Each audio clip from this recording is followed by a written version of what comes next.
Hi, thanks for stopping by. A few weeks ago I was invited by Norbert Woedik from bulletbike.de to come to Bremen and film the cargo bike race he organized. So I traveled to Bremen and stayed for 4 days to meet Robert, film the race, but also taking the opportunity to meet several other cargo bike enthusiasts and interview them about their bikes. This video, the interview with Norbert part 1, is the first of several videos I recorded during my visit. So if you don't want to miss the upcoming videos, subscribe to my channel and press the notification button. Oh yes, by the way, Norbert felt more comfortable doing the interview in German, but no worries, there are English subtitles available. Die Firma habe ich vor 15 Jahren gegründet. Ich habe angefangen mit Sportbekleidung, also Radsportbekleidung, und habe dann Hans Bullet halt kennengelernt, Hans Bullet Volk auf der Eurobike, und seitdem, seit 11 Jahren, bin ich auch Bullet-Händler. Neben den Bullets, was ein Hauptgeschäft ist, sind noch Omnium-Bikes, Ginkgos und seit neuestem auch so kleine faltbare Räder von Velo.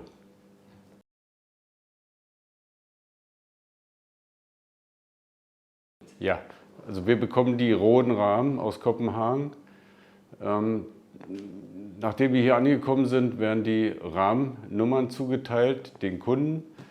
Der Rahmen geht dann zur Schweißerei. Das Bracket, unser Bracket, was wir entwickelt haben, wird eingeschweißt.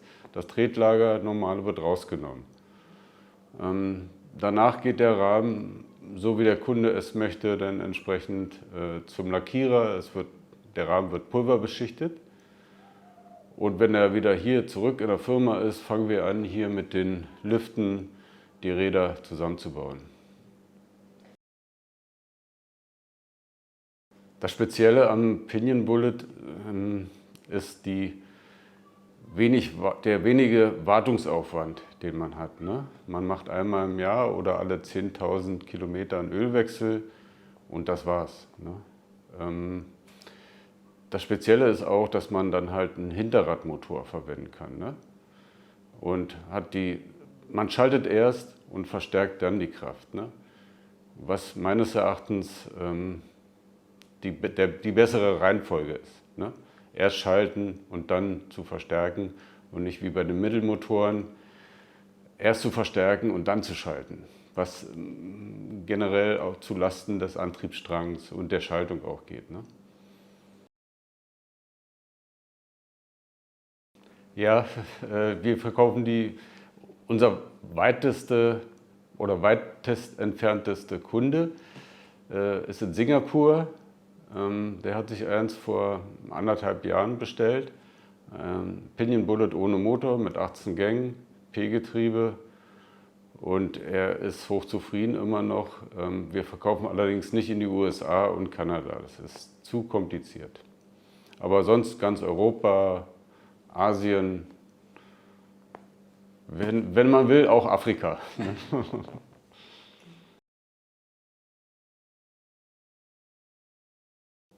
Das ist überhaupt kein Problem. Wir geben genauso viel Garantie auf den Rahmen wie Hans Bullet auch, wie Bullet Kopenhagen, Larry vs. Harry auch 5 Jahre auf den Rahmen.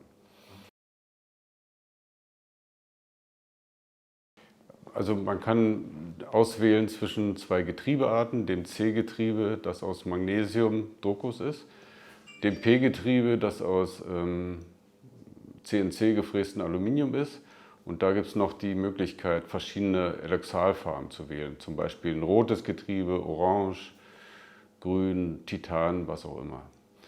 Zudem hat man die Möglichkeit, breite Reifen auch hinten zu verwenden, nicht nur vorne. Das geht bis 2,5 Zoll hinten. Verschiedene Reifenhersteller, Maxxis ist möglich, Schwalbe ist möglich. Zudem haben wir verschiedene Motoren, die wir verbauen. Zum einen ist es der Neodrive Z20 Motor und zum anderen der Heinzmann Cargo Power. Der Neodrive hat 40 Newton, die liegen allerdings auch direkt hinten an im Hinterrad. Der Heinzmann hat 113 Newton. entsprechend viel Power braucht der auch. Ne? Das kommt immer auf den Einsatzzweck an. Also den Cargo Power, den kann man halt, wenn man jetzt ein Gewerbe zum Beispiel hat, ist der gut zum Einsetzen für schwere Last. Ich denke da jetzt an Werkzeugkisten, sowas in der Art. Ne? Und der Neo-Drives, der ist eher was fürs flache Gelände und die Mittelgebirge. Für die Alpen, da könnte er manchmal zu schwach werden. Aber wir verkaufen den auch nach Österreich, in die Schweiz und es gab noch nie Probleme.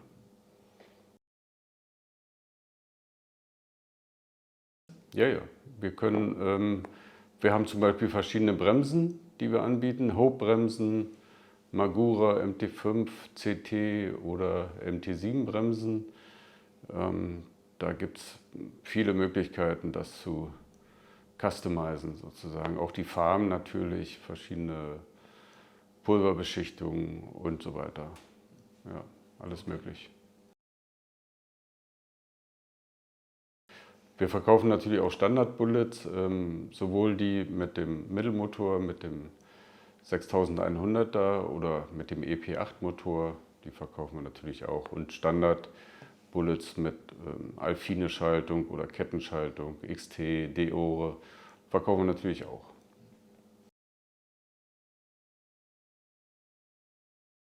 Mittlerweile bauen wir auch in die Ginkgo-Rahmen, die wir aus Schweden bekommen, Piniengetriebe ein, ebenso bei den Omniums, wo das auch sehr gut aussieht. Bei beiden, da schmiegt sich das Bracket, das Pinion Bracket sehr gut in den Rahmen, in die Rahmengeometrie ein. Können wir gleich nochmal einen Blick drauf werfen auch.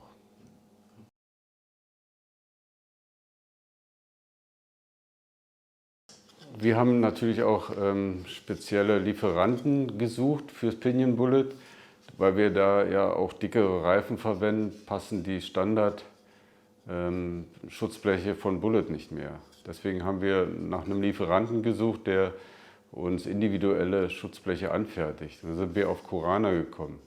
Natürlich auch durch die Eurobike da kennengelernt und der erste Kontakt lief dann über Hartje. Hartje ist ein großer Teilelieferant in Deutschland, Fahrradteilelieferant. Und über den lief dann der Kontakt mit Kurana. Da haben wir erste Zeichnungen gemacht und das ist das Produkt dann geworden. Das ist das Vorderradschutzblech von Kurana mit den Aussparungen für die Gabel vorne, sodass man auch schön weit nach oben kommt und die dicken Reifen darunter passen.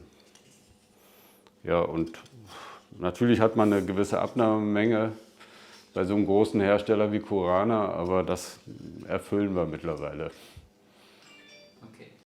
Okay.